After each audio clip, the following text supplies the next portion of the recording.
Gentleman from Texas, Mr. Burgess, for yielding me the customary 30 minutes. I ask unanimous consent to revise and extend my remarks, and I yield myself such time as I may consume.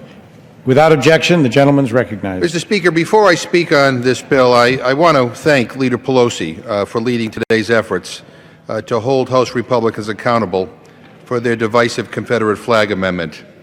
You know, it is stunning to me that my Republican friends decided to refer the minority leader's resolution to committee so we could not have a debate.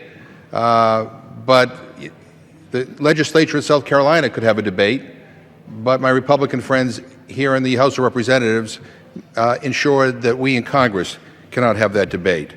And the fact is that Americans, I think, are ready to leave behind the discrimination and hate symbolized by the Confederate flag. But my friends on the other side of the aisle seem to have a different idea.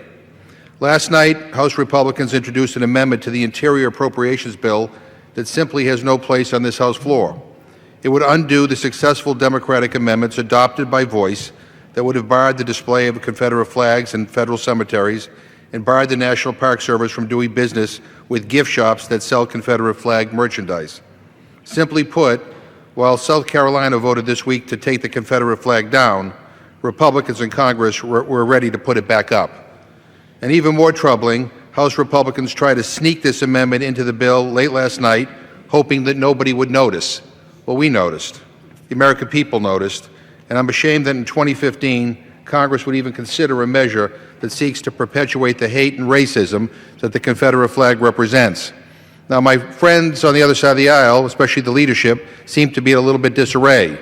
The Speaker of the House is trying to distance himself from the measure, notwithstanding that the Republican chairman of the House Appropriations Interior Subcommittee, who offered the amendment, said that he did so at the request of the Republican leadership.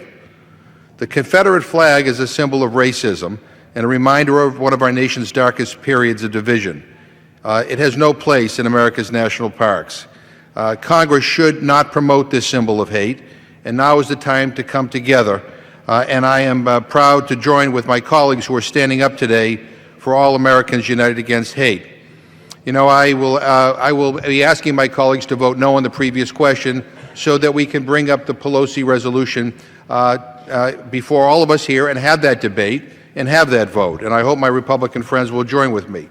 I just want to say one final thing. You know, the fact that the Interior Appropriations Bill was pulled from consideration on this House floor by my Republican friends because they believed that without this pro-Confederate flag amendment that they could lose up to 100 of their own members is stunning to me. It never ceases to amaze me. Just when I think that this institution can't seek any lower, then something like this happens.